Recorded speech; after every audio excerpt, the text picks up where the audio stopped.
হনুমানকে রামচন্দ্র বলেছিল হে হনুমান, মানুষ হয়ে যা করতে পারে না তুমি তা করিলে। তুমি পশুকুলে জন্ম নিয়েছো, কিন্তু তুমি যে কাজটা করেছো সেটা কোনো মানুষ করতে পারে নাই। তুমি অসাধ্যকে সাধন করেছো, আমি তোমার ভক্তির কাছে পরাজয় হয়ে গেলাম। বনের পশুকে হাত জোর করে স্বয়ং ভগবান ত্রেতা যুগে রামচন্দ্র বলেছিল হনুমান, তোমার ভক্তির কাছে আমি পরাজয়, আমি তোমাকে কি দিব বলো। কখন বলেছিল? যখন সীতাকে হরণ করে রাবণ নিয়েছিল, ওই সীতাকে উদ্ধার করে যেদিন তারা আবার সেই তাদের নিজ ভবনে চলে আসছে, সেদিন হনুমান বলেছিল প্রভু আমি তোমার কাছে একটাই জীবনে চাই। বলে কি চাও? বলে মানুষ তোমার কাছে ভক্তি করে টাকা পয়সা ধন জন চায়, আমি তোমার কাছে জীবনে কোনো ধন চাই না, আমাকে একটা জিনিস তুমি দাও প্রভু। আমি বানর বংশে জন্ম নিয়েছি, বানরে আমার মা, বানর বংশে জন্ম নিয়ে সাধন ভজন হলো না। হনুমান বলেছে আমি টাকা বাড়ি গাড়ি কিচ্ছু তোমার কাছে চাই না, আমি একটাই তোমার কাছে চাই, আমারে দয়া করে তোমার দয়ার গুণে একবার তুমি আমাকে মানব কুলে পাঠিয়ে দাও।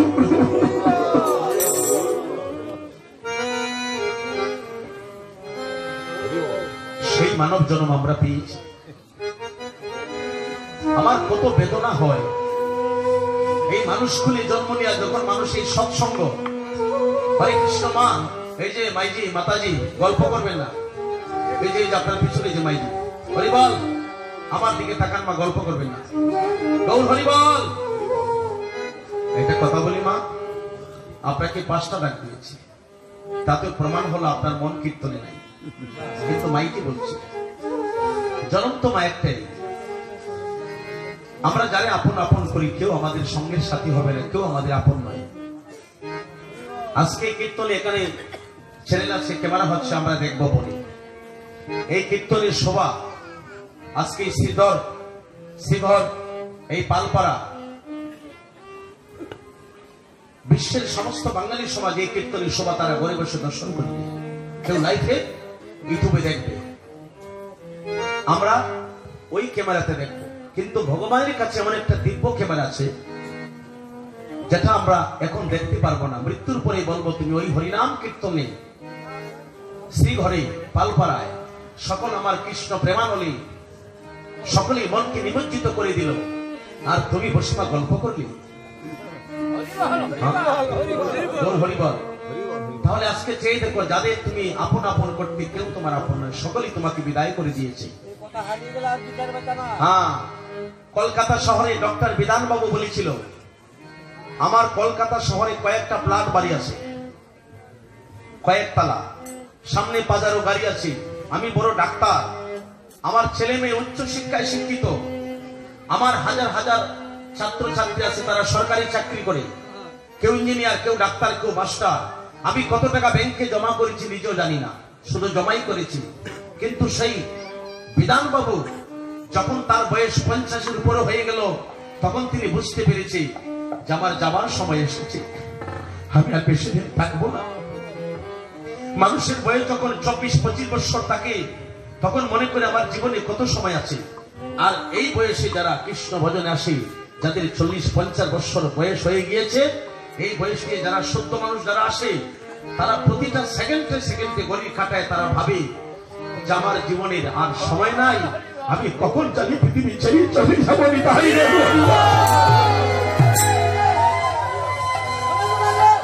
রাধে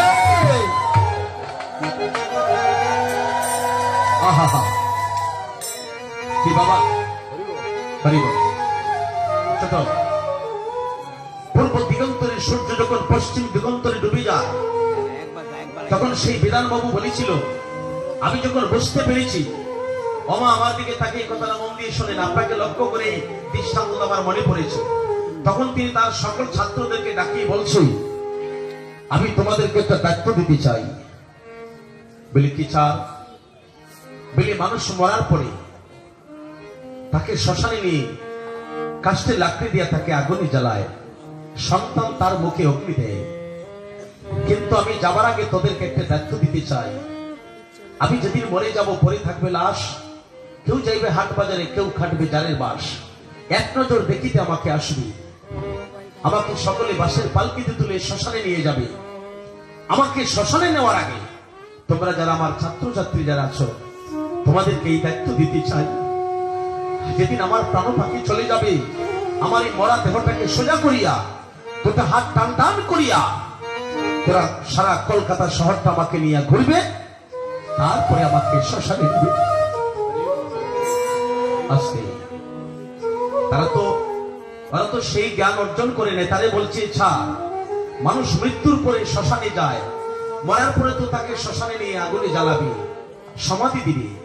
আপনার মরা দেহ নিয়ে আমরা কলকাতা শহর ঘুরবো, তার কারণ কি? বলে তার কারণ হলো, আমি যেদিন পৃথিবীতে জন্ম নিয়েছি, আমি যেদিন মাতৃগর্ভ থেকে প্রকাশ হয়েছি, আমার হাতে করে একটা সরিষার দানা পর্যন্ত আমি আনতে পারি নাই। কিন্তু এখন কোটি কোটি টাকা ব্যাংকে জমা করেছে, সেটা কে দিল আমাকে? আমি স্ত্রী পুত্র পেয়েছি, বাড়ি গাড়ি পেয়েছি, লক্ষ লক্ষ টাকা পেয়েছি, আমি একটা সরিষার দানা আনতে পারি নাই হাতে করে। এই টাকা পয়সা সবই তো গোবিন্দ আমাকে দিয়েছে। আর যেদিন আমি পৃথিবী ছেড়ে চলে যাব, আমার শত শত টাকা ব্যাংকে, পাকা বাড়ি, বাজারও গাড়ি সব পড়ে থাকবে। আমাকে দুটো হাত টান টান করে সারা শহর ঘোরার কারণ হলো, এই জগৎবাসী কলকাতা শহরে মানুষ দেখবে যে বিধান বাবু কোটি কোটি টাকার মালিক থাকা সত্ত্বেও, এত কিছু থাকা সত্ত্বেও যাবার বেলা সে খালি হাতে গেল।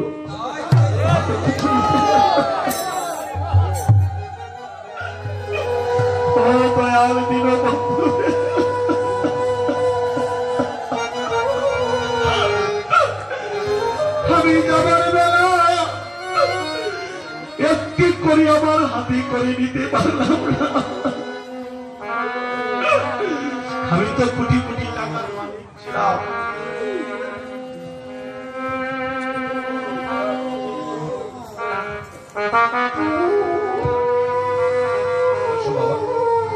আমাকে আসার পর আমার এই বাবাজি বলেছে, দাদা বলছে, দাদা আমরা কিছু নাই, আমি কি করব? এটাই ঠিক, এটাই ঠিক। এত কিছুর মালিক থাকা সত্ত্বেও যাবার বেলা সে খালি হাতে গেল। এটা জগৎবাসীকে প্রমাণ করে গেল যেন কেউ জীবনে ধনের অহংকার করে না, যেন শক্তির অহংকার করে না, রূপের গৌরব করে না। এই সব মাটি হয়ে যাবে। ভবপারের যাত্রী হয়ে যদি চলিব একা, আর হবে না আসা যাওয়া, হবে না আর দেখা, আর হবে না আসা যাওয়া।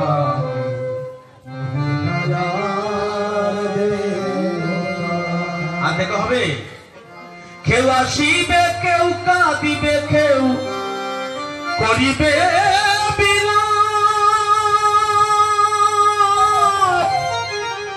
চৌকার জলে বুকবাসিয়ে করবে অনুতাপ। হরিবল। কেউ আসিবে, ছোট ছোট বাজাও, কেউ আসিবে। যেদিন মরে যায় মানুষ দেখেন না কতজন আসে দেখতে যায়, ওই কথাটা বলতেছে। কেউ আসিবে, কেউ কাঁদিবে, কেউ করিবে বিলাপ, চৌকার জলে বুকবাসিয়ে করবে অনুতাপ। ছেলে কাঁদবে বলিয়া বাপ, তোমার স্ত্রী কান্দিবে বলিয়া শোকা, আর হবে না আসা যাওয়া, হবে না আর দেখা। পরবাসে সুখের জন্য এই যে বিল্ডিংটা যারা করেছে, কত পরিশ্রম, কত টাকা অর্জন করতে হচ্ছে। যিনি করেছে টাকাটা অর্জন করছে সে জানে তার কত কষ্ট করতে হচ্ছে। কিন্তু পরবাসে সুখের জন্য আমি বেঁধেছিলাম গোর, এখন বিদায় বেলা সয়ে দেখি আমার কেহ নাই আপন। সুখের জন্য বেঁধেছিলাম গোর, বিদায় বেলা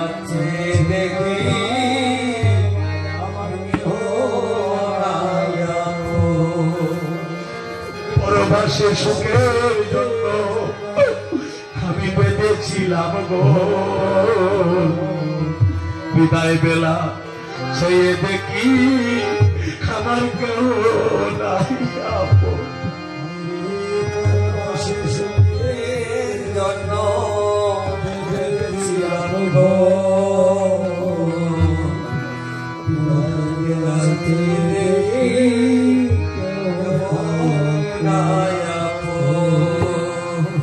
এটা পরবাস, পরবাসে সুখের জন্য আমি বেঁধেছিলাম ঘোর বিদায় বেলা চেয়ে দেখি আমার কেহ নাই আপন। আমার গোবিন্দ বিনে কেউ নাই দূষণ আমি চাই চরণ শিখা। কেউ নাই আরে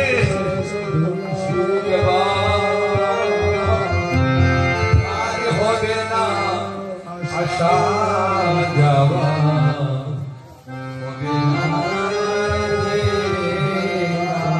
তাই সকলের জন্য কৃষ্ণ ভক্ত মায়ের গড়ে জন্ম হয় আজকে যারা অধিবাসী আছেন, আমি জানি আপনারা চাতক পাখির মতো বসে আছেন। সকলকে টিকা দেওয়া হয়েছে, অধিবাস করে আমরা প্রসাদ পেয়ে যাব। আমি গোবিন্দের কাছেই প্রার্থনা করি আবার যেন সেই কৃষ্ণ ভক্ত মায়ের গড়ে সকলের জন্ম হয়, আর আনন্দ করিতে করিতে যেন একটি পরমানন্দের সাথে মধুর মিলন হয়ে যায়।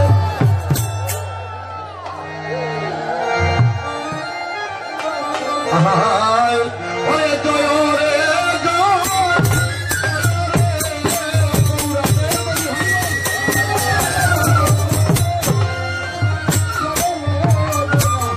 ওরে আমার শ্রীকৃষ্ণ, ও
আমি শুরু করে দিয়েছি অধিবাসীর পদ। অধিবাস 5 জন মহাজনের পদ।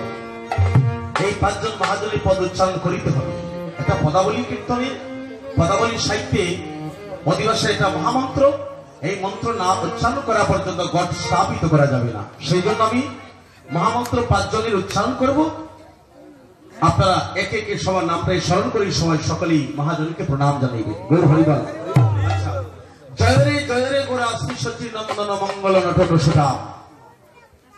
অর্থাৎ আমার প্রভু এই কলির পাবন অবতার শ্রী সচি নাভিসুন্দ মাঝে যিনি এসেছে, এর যে সুন্দর, এত লম্বা দেহ, নটন সুঠাম সুন্দর। পৃথিবীর সমস্ত সূর্য যদি একদিকে উদিত হয়ে যায়, সকল চন্দ্র যদি একদিকে উদিত হয়ে যায়, কিন্তু আমার মহাপ্রভু রূপের যে তুলনা, সমস্ত চন্দ্র সূর্য আমার মহাপ্রভু রূপের তুলনা দিতে পারবে না। তাই বলছে আয় কীর্তন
আমার পদগুলা মনে রাখবেন, স্মরণ করিবেন, মনোযোগ সহকারে শুনবেন, তখনই আনন্দ পাবে। আর আনন্দ হয়ে গেছে। কীর্তন তখনই সফল হয় যদি 40 প্রহর ব্যাপী কেউ কীর্তন করে, যদি কীর্তনে নয়নে জল না আসে, প্রেম না হয়, এই 40 বৎসর কীর্তন করে কোনো লাভ নাই, তার কৃষ্ণ ভক্তি লাভ করা সম্ভব না। আর যদি 40 মিনিটের মধ্যে গুরুকে স্মরণ করতে গিয়ে কীর্তন শুরুতে কারো নয়নে জল আসে, এই নয়ন জল নয়, এই নয়ন জল প্রভুর হরিনাম যজ্ঞের কৃত হয়ে যায়। যত ভক্ত আসে সমস্ত ভক্ত লাকড়ি হয়ে যায়, সমস্ত ভক্ত হবে লাকড়ি, নয়নের জল হবে। আস্তে আস্তে আস্তে আস্তে আমাদের মাইকেল ভাই, এটার আওয়াজটা আমার কাছে ভালো করে আসে না। এটা একটু আসে। আচ্ছা, আপনাদের যাদের নয়ন থেকে যতটুকু জল পড়ে গিয়েছে, এই জলটা কি জানো? এটা নয়নের জল না, এটা হচ্ছে হরিনাম যজ্ঞের কৃত। প্রভু বলছে যতজনের নয়ন থেকে জল পড়বে, সাথে সাথে সেটা হরিনাম যজ্ঞের কৃত হয়ে যাবে। আর এই নয়ন জলে আর লাকড়ি দ্বারায়, ভক্তি দ্বারায় হরিনাম যজ্ঞ পূর্ণ হবে। হরিবল। আচ্ছা মহাজন ও হরিবল রাধি, আপনি মাস্কটা খুলেই বসেন, কোনো ভয় নাই। একটা কথা হলো, যেখানে ভগবানের করুণা বর্ষিত হয় সেখানে কোনো ব্যাধি প্রবেশ করতে পারবে না। এটা বিশ্বাসটা, বিশ্বাস ছাড়া বিশ্বমান ঈশ্বরের সাধনা হয় না। ভগবান বলছে করুণা শব্দের অর্থ কি? করুণা মানে কি? করুণা মানে কি মা? কেউ হাত তুলে দিয়ে বলতে পারবা? তোমার লেখাপড়া করছো তো? আচ্ছা, করুণা শব্দের অর্থ কি? করুণা শব্দের অর্থ কি বলুন না? করুণা শব্দের অর্থ হলো দয়া। তাহলে আমি অনেক আসরে বলে থাকি, আপনারা যারা মাস্ক পরছেন কেন? করুণার হয়ে। আজকেই শ্রীগড়ের মানুষ যারা কীর্তন দিচ্ছেন, যারা এসেছেন, আমরা কেন এসেছি? করুণা পাওয়ার জন্য না? আর এই কীর্তন যারা দান করছেন তো করুণা পাওয়ার জন্য। এখন আমি যদি মানুষের কাছে হেঁটে বেড়াই আর বলি মুখে যে আমি করুণার ভয়ে মাস্ক করছি, করুণা শব্দটা তো বুঝতে হবে আগে। করুণা মানে হলো দয়া। আর ব্যাধি যেটা আক্রান্ত হচ্ছে, সারা বিশ্বের মানুষ ভয় পাচ্ছে, সেটা হলো করোনা। রয়কার হবে, আর সেটা হলো করুণা, হলো দয়া, আর করোনা হচ্ছে ব্যাধি। আচ্ছা, এখন আমরা মনে করি এখন নাকে আর মুখে মাস্ক পরলাম, বিজ্ঞানসম্মত কথা, আমার ব্যক্তিগত মিত্র সরকার বলে নাই, ছোট করোনা হচ্ছে টাচ করলেই পাস। করোনা যেটা, এটা শুধু নাকে মুখে প্রবেশ করলে, এটা টাচ করলেই পাস হয়ে যায়। কিছুদিন আগে বললো না, বাহিরে গেলে সাবান দিয়ে হাত দাও, যে কাপড় পরে বাহিরে যাবেন সেটা বাহিরে রেখে ওটা সাবান দিয়ে ধুয়ে তারপরে ঘরে প্রবেশ করা বলছিল না? সবাই তো বলছে। কেন? বিশ্বের সকল মানুষকে, বাংলাদেশ সরকার পর্যন্ত এই মানুষকে রক্ষা করার জন্য জায়গায় জায়গায় প্রশাসন দিয়ে যেন পৃথিবীর মানুষ রক্ষা পায়, বাংলা মানুষ যেন বাঁচতে পারে, কত কষ্ট করে নিজের জীবনকে বিসর্জন দিয়া বাংলাদেশ শেখ হাসিনা, জননেত্রী শেখ হাসিনা সরকার পর্যন্ত তিনি এই করোনার কাছে পরাজয় বলে, তোমরা ভালো থাকবে যখন তোমরা মাস্ক পরবে, সাবান দিয়ে হাত ধুইবে, তখনই তোমরা এই ভয় থেকে বাঁচতে পারবে। কিন্তু সেটা হলো রাস্তায়, সমাবেশে, বাহিরে। আমি পথে গেলে শুধু এই করোনা থেকে না, আরো ধুলাবালু থেকে বাঁচতে পারবো। তো আমার একটা কথা হলো, করোনা টাচ করলেই পাস। আমি নাক আর মুখ বন্ধ করলাম, দুইটা দরজা বন্ধ করলাম, মনে করলাম আমি বেঁচে যাব। কিন্তু মহাজন বলেছে, নবরসের ঘর খালি পঞ্চ প্রেমে বাধা,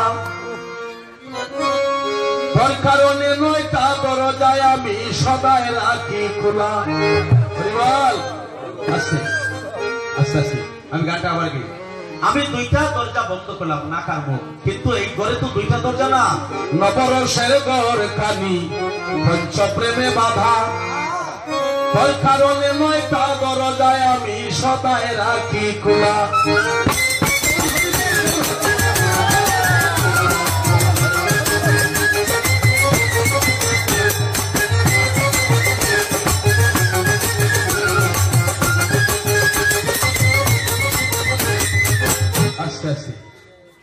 কথাটা অর্থ আছে না? আচ্ছা, এর চেয়ে ভালো কথা আছে নাকি? এখন আমি দুইটা দরজা বন্ধ করে কি বাসা যাইব? নয়টা দরজা, এখন দুইটা বন্ধ করলে, নয়ের মধ্যে দুই বন্ধ করলে কটা থাকলো? আরো 7টা থাকে খোলা। তাহলে এটা না, আমি আরেকটু গভীরে যাই। ভক্ত ভালো হলো, আলোচনা করতে ভালো লাগে। আমি তো আজকে অতিবাস দিব, আর 3 তারিখে মহান্ত বিদায়, দধির বাণ্য বঞ্জন করা, দধি মঙ্গলে মহান্ত বিদায় যদি প্রভু আমাকে আনায় আর করায়, তাহলে করার আশা করেছি। আমি সেদিন আবার দেখা হবে, তার মধ্যে আমি চলে যাব। আমি মূল্যবান কথাগুলো আপনাদের সামনে বলছি। 9টা দরজা, এই যে মানব দেহ কর নিরূপণ, চতুর্বিংশ তত্ত্বে ইহা হয়েছে গঠন, পঞ্চভূত ষড়রিপু একত্র করিয়া, তার মধ্যে 10 ইন্দ্রিয় লইবে গড়িয়া, মহাভূত অহংকার সহকারে মন, এই 24 তত্ত্বে মানব দেহেরই গঠন।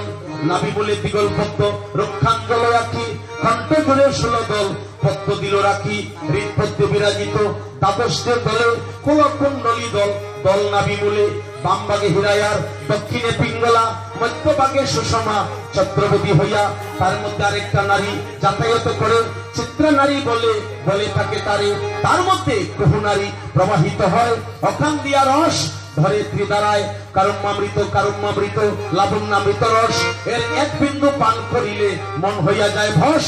এই যে মানব তত্ত্ব যেই জনে জানে, নরলোকে তুচ্ছ তারে, দেবলোকে এই জন্য বলছি, এটা কার কাছে গেলে পাবে? গুরুর কাছে। গুরু শিষ্য একাত্মা হইবে যখন, ব্রজের নিগুর তত্ত্ব তুমি জানিবে তখন। শিক্ষা গুরু কৃষ্ণই আমার, দীক্ষা গুরু রাই, বৃন্দাবনের বচন সেই প্রেম আস্বাদিতে জানে আমার রাধা ঠাকুরানী, প্রেমানন্দে নারী গণে করো। এটা সারা বললে শেষ হবে না।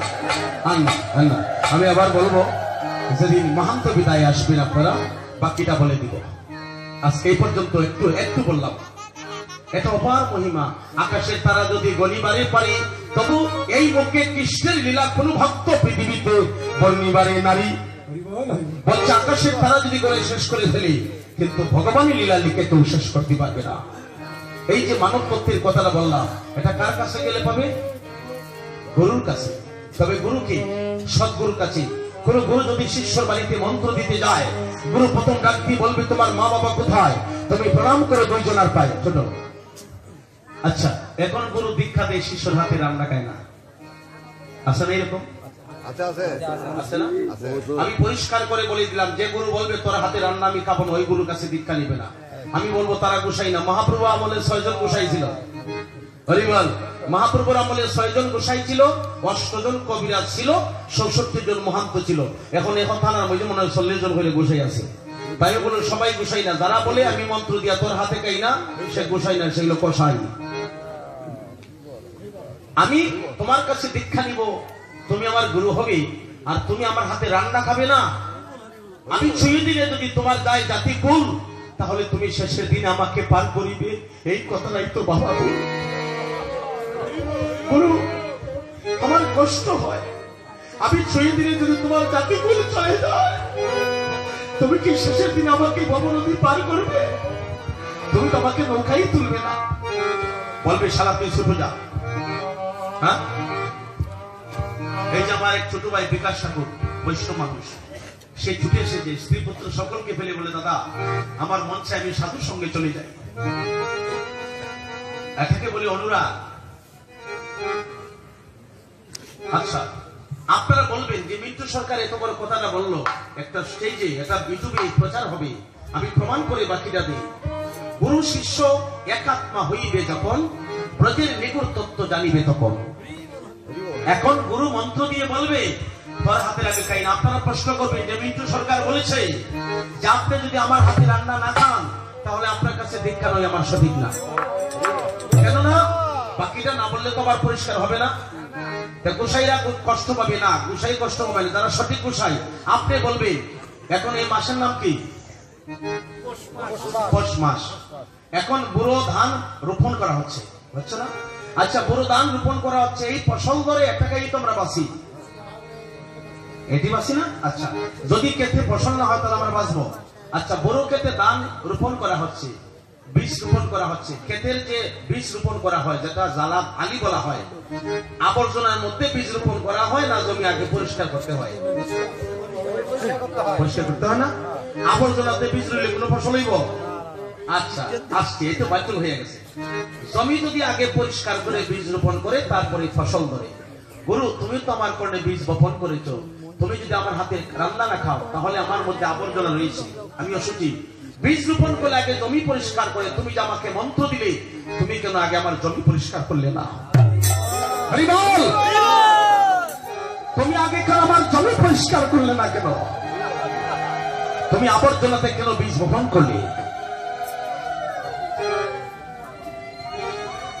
পরিষ্কার কথা। তাহলে তুমি যদি বীজ বপনই করতে চাও তাহলে আগে জমি পরিষ্কার করতে হবে, তারপরে যখন আমার কর্ণে মন্ত্র বপন করবে তখন আমার মধ্যে আর পাপ থাকবে না, তখন আমার হাতে রান্না তুমি অবশ্যই খাবে। আমি তোমার সেবা করব, তোমার চরণে দাস তুমি গুরু, তুমি আমার হাতে রান্না খাবে না, তুমি আমাকে শেষের দিনে পার করিবে, সেটা আমি কেমন করে বুঝবো? কত মধুর কথা বলি গিয়েছে। আপনি যান ওই কথাগুলা কোটি টাকা দেন, যদি সম্পূর্ণ না হয় কেউ বলতে পারবে। এই জন্য তো আমাদের এই অবস্থা। এই জন্য একজন ভালো কীর্তনী দ্বারা কীর্তন শুনতে হয়, শুদ্ধ মানুষের মুখে কীর্তন শুনতে হয়। মুখস্থ কীর্তন শুনে এখন আর কলিজীবকে ভক্তির পথে নেওয়া সম্ভব না। কীর্তন মুখস্থ শিখলে হবে না, তার ভিতরে ঢুকতে হবে। হ্যাঁ, ভিতরে ঢুকে কীর্তন করতে হবে। একটা গাভী যদি 16 কেজি দুধ দেয়, যদি কেউ মন্থন না করতে জানে তাহলে সেটা মেয়েদের কিছুই পাবে না, শুধু একটা শব্দই থাকবে, দুধ। আর যদি মন্থন করা জানে সেটাকে বাটা হবে, মাখন হবে, ননি হবে, গীত হবে, মূল্যবান বস্তু আপনারা পাবে। তাই কীর্তন করা যদি সেটাকে মন্থন না করা যায়, ভিতরে না ঢোকা যায়, তাহলে সার বস্তু পাওয়া যায় না। গৌর হরি বল। ভাই আমরা এই পথটা গিয়ে নিয়ে 5 জন মহাজনের পথ আমি প্রথম শুরু করেছি। গৌর হরি বল। তাত্রিমিক ত্রিত্রিমিক আদল বাদত,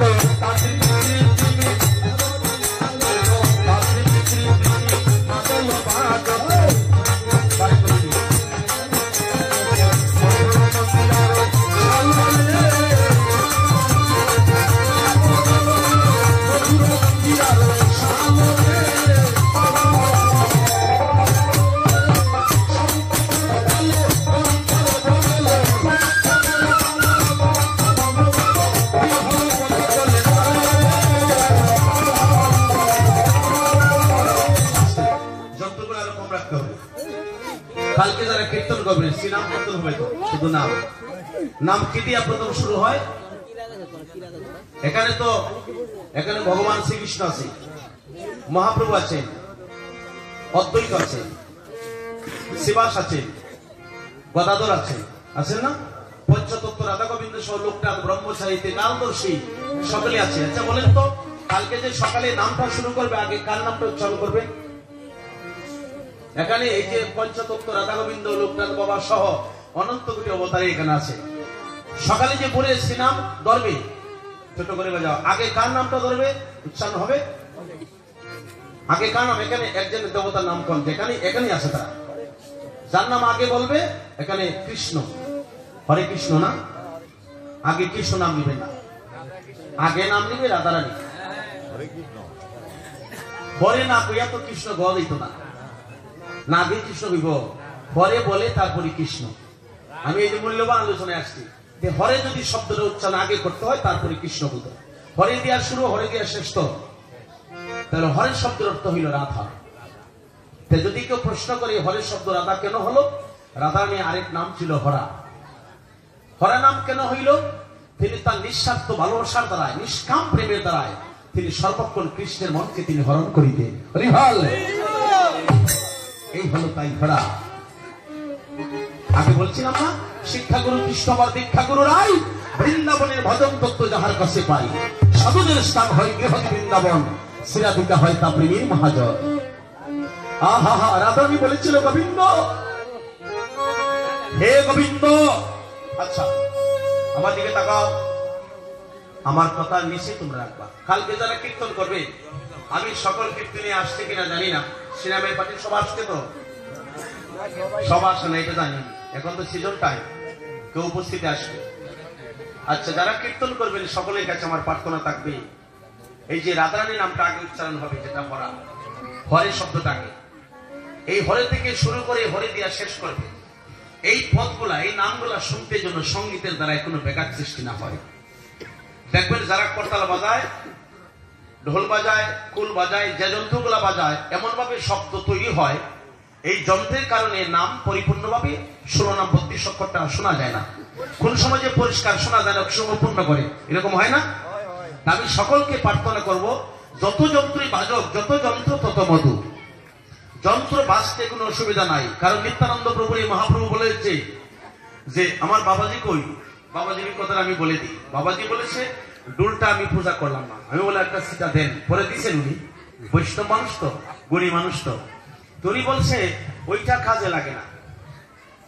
আমি যদি বলি কুলও লাগে না, মহাপ্রভু কীর্তন করছেন কি দিয়া, কুল করতাল না, কুল করতাল বলতে কুল বলতে ওই কুল ছিল না, কুল বলতে কুল কুলাতে হনিয়া, আর করতাল বলতে হাতি করতালি দিয়া। গৌর হরি বল। এখন আমি বিজু সরকার যদি সিলেট থেকে সুনামগঞ্জ থেকে খালি হাত পাওয়া নিয়ে চলে আসি, আর কো বানা দিব, খুব একটা যন্ত্র নেই সাথে, গেলে কি কীর্তন গাইবে? তাই মহাপ্রভু বলছে কীর্ত পাপি দুরাচার নিন্দুক পাষণ্ডার কেহ যেন বঞ্চিত না হয়। ডোল তো বড় বিষয় না, এটা তো কাঠের তৈরি করা, চামড়ার ছানি। আমরা হরিবাসর কীর্তন করেন রবিবারে, বৃহস্পতিবারে, এই যে লম্বা ঢোলক বাজায় না, এটা কি হরিবাসর করেন আপনারা? তাই কি হরিবাসর হয় না, নষ্ট হয়ে যায়? এটা তো চামড়ার কাঠের তৈরি ব্যাপার, এটা অপরাধ করলো কি? সেম না? তাহলে হরিবাসর যদি ঢোলক বাজায়, এই যে আংটি লাগায়, এটা তো কাঠে আর চামড়ার ছানি, এটা তো কাঠের চামড়া, তাহলে এটা দোষ করলো কি? আমি এইটা বাদ দিলাম, হরিবাসরটা বাদ দিলাম, মহাপ্রভুর কথা তো মানতে হবে। মহাপ্রভু কি বলছে? কীর্ত পাপী দুরাচার নিন্দুক পাষণ্ডা, আমার নাম নিতে কেহ যেন বঞ্চিত না হয়। এখন নিবেদন অতুরে নয়নে দেখিবে যারে, কৃপা করিল আইবে নাম। পতিত চন্দ্রলোচনার ঘরে ঘরে যাইয়া হরিনাম মহামন্ত্র তুমি দিবে বিলাইয়া। কি বলেছে মহাপ্রভু? পতিত হোক আর চন্দ্রাল হোক আর কাঙ্গাল হোক, কেউ যেন নাম নিতে কেউ বাধা না করি, সকলে যেন আমার হরিনাম মুখে নিতে পারে।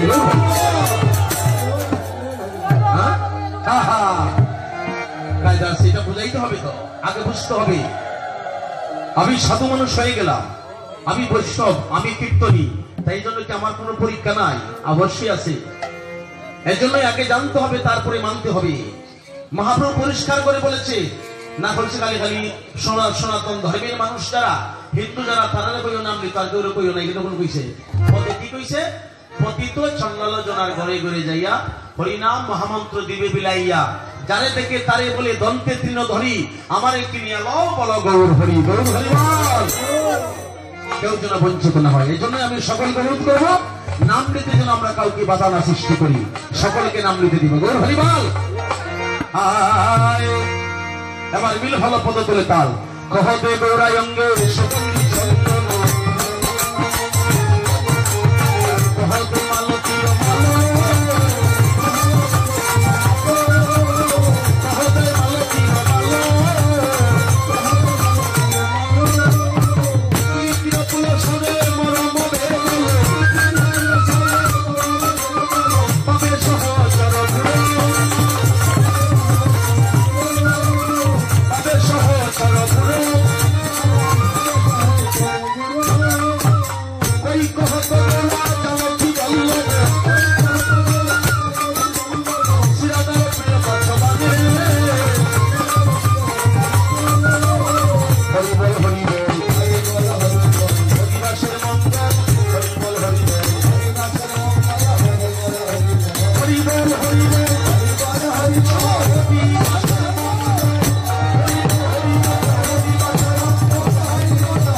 নিবেন কে? বান্ধ মাথায় বান্ধ কে নিবে? আপনি আপনার এই পেনটা তো হয় না, আপনি ধুতি বইয়া এই শার্টটা কইলে একটা গামছা করাই দিয়ে আপনার স্ত্রী পুত্রকে নিয়ে ওখানে কারাদণ্ডে হাত জোর করে আপনি আপনি দাঁড়াতে হবে। বরণ হাতে নিয়ে একটা দক্ষিণা নিয়ে পান দিয়া আপনি ওখানে সোজা হয়ে আপনার স্ত্রী পুত্র যারা মা বাবা থাকবে তারা আসতে পারবে, আপনি পট করে আসেন ওখানে দাঁড়িয়ে মানে আপনি সংকল্প করে সকলকে নিবেদন করতে হবে।